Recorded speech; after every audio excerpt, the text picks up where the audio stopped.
নতুন মেহমান বাড়িতে ঢুকতে না ঢুকতে আমাদের চলে যেতে হলো। এত দিন পর সবাইকে একসাথে পেয়েছি, কিন্তু আমাদেরই আর থাকার সময় নাই। এদিকে বাড়ির পাশে গার্লস স্কুল, জামাইকে নিয়ে একটু রিস্কেই আছি। শহরে মেহমানদেরকে বাড়িতে রেখে আমরা কোথায় চলে আসলাম এত গরমে। যেখানে যাই না কেন মনে হচ্ছিল শান্তির একটা জায়গায় এসেছি। আসসালামু আলাইকুম, কেমন আছেন সবাই? আশা করি সবাই অনেক অনেক ভালো আছেন। আমাদের বাড়িতে রহমতের বন্যা বয়ে যাচ্ছে। হুট করে সকাল সকাল সারপ্রাইজ এই দুইটা মানুষকে দেখে নিজের চোখে যেন বিশ্বাসই করতে পারছিলাম না। মজার ব্যাপার, ভাইয়ারা যে আসবে আমাদেরকে একবারও জানায়নি। ভোরবেলা ঢাকা থেকে রওনা দিয়েছে, নিজে কার ড্রাইভ করে এসেছে, সকাল সকাল পৌঁছেও গেছে। তখন আমাদের কারোরই ঘুম ভাঙে নাই। ভাইয়ারা এসে আমাদের ঘুম ভাঙায়, আর ঘুম থেকে উঠে আমরা টোটালি সারপ্রাইজ। এত বেশি খুশি হয়েছি, কিন্তু আমরা এখন চলে যাচ্ছি। নতুন মেহমানদেরকে রেখে চলে যেতে হচ্ছে। কোথায় যাচ্ছি জানেন? আমাদের আরো একটা স্পেশাল গেস্ট ছিল, যে সবার খুব ভালোবাসার মানুষ, রনি ভাইয়া। তো রনি ভাইয়ের শ্বশুর বাড়ি হচ্ছে রাজশাহী জেলার মধ্যেই। ফাহিম ভাই সারা রাত জেগে ড্রাইভ করে এসেছে, তাই ভাইয়াকে আমরা বলি, ভাইয়া আপনি ঘরে রেস্ট নেন, ঘুমান, আমরা জাস্ট রেখে চলে আসবো। তাই মুস্কানকে সাথে করে নিয়ে যাচ্ছি ভাইয়াদেরকে রাখতে। এদিকে বাড়ির পাশে গার্লস স্কুল হয়ে একটু রিস্কেই আছি। আমার জামাই তো ঘুরে ঘুরে শুধু ওইদিকেই দেখে। বাই দ্য ওয়ে, এখানকার অনেক অনেক আপুর আমার ভিডিও দেখে, আমাকে দেখতে পেলে ওখান থেকে হাই দেয়। এটা আমার কাছে খুবই ভালো লাগে। থ্যাংক ইউ সো মাচ আপুরা, যারা তোমরা আমার ভিডিও দেখতেছো। তোমরা যে আমাকে এত ভালোবাসো, আমার কাছে খুবই ভালো লাগে। তোমরা ভালো করে পড়াশোনা করো, অনেক অনেক বড় হও, দোয়া করি। এই যে আমাদের রনি ভাইয়া, তার শ্বশুর বাড়িতে আমরা এখন যাচ্ছি। রনি ভাইয়ার বাড়ি কিন্তু চিটাগাঙে, আর ভাইয়া রাজশাহী জেলার মেয়েকেই বিয়ে করেছে।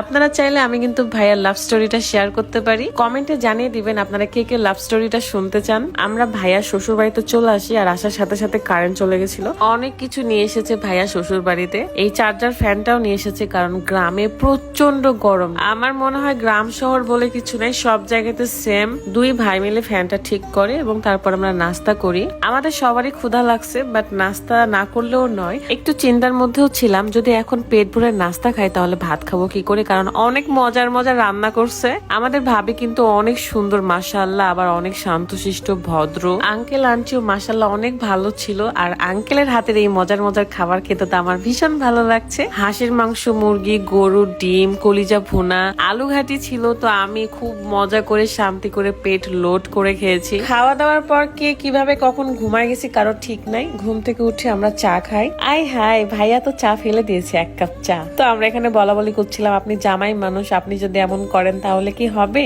মাশাআল্লাহ, এটা খেয়াল করলাম যে ভাইয়াকে সবাই অনেক আদর করে, অনেক ভালোবাসে। আমার কাছে মনে হয় মেয়ের বাড়ির লোকেরা এত বেশি যত্ন আর ভালোবাসে দেখে জামাইরা মাথায় চড়ে থাকে। এক দুপুর ভাইয়ার শ্বশুর বাড়িতে থাকার পরে আমরা রাজশাহীর উদ্দেশ্যে রওনা হই। তার আগে ভাইয়ার একটা দাদির বাড়ি যাব, মানে দাদির শাশুড়ির বাড়ি। এদিকে আমরা দুজনে মিলে কুসলাইতে কুসলাইতে আসতেছিলাম। তার মধ্যে দেখি একটা বাঁশের ছোট্ট ঝোপ, সেখানে ছোট ছোট বাঁশ ছিল। এগুলো অনেকেই খায়, এটা নিয়ে আলোচনা করছিলাম। এত গরম ছিল, আমি তো বলেই ফেলি আমাকে কেউ একটা পাখা দেন, বাট পাখার বাতাসটা এত ঠান্ডা, এসির মতো বাতাস লাগছিল গায়ে। যদিও অনেক ঘেমেছিলাম হয়তো বা এই কারণে।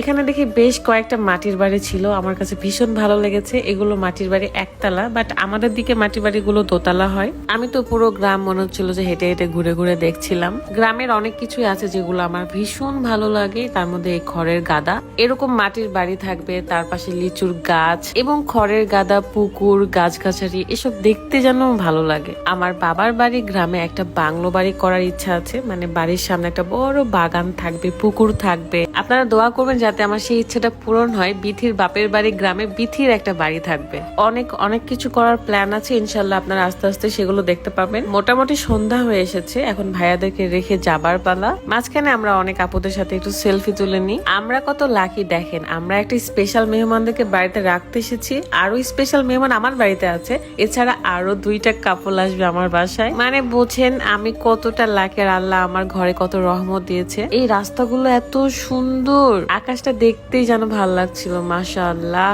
গল্প করতে করতে আর এই সুন্দর ওয়েদার দেখতে দেখতে বাড়িতে চলে আসি। আসার পর পরে আরো দুইটা নতুন গেস্ট আপনারা দেখতে পাবেন, সেটা হলো রাবেয়া আপু এন্ড তানভীর ভাইয়া। এত দিন পর সবাই একসাথে হয়েছে, আর আমরা সবাই অনেক বেশি খুশি। এখন নতুন নতুন ভিডিও পাবেন আপনারা। ভালো থাকবেন সবাই, আল্লাহ হাফেজ, আসসালামু আলাইকুম।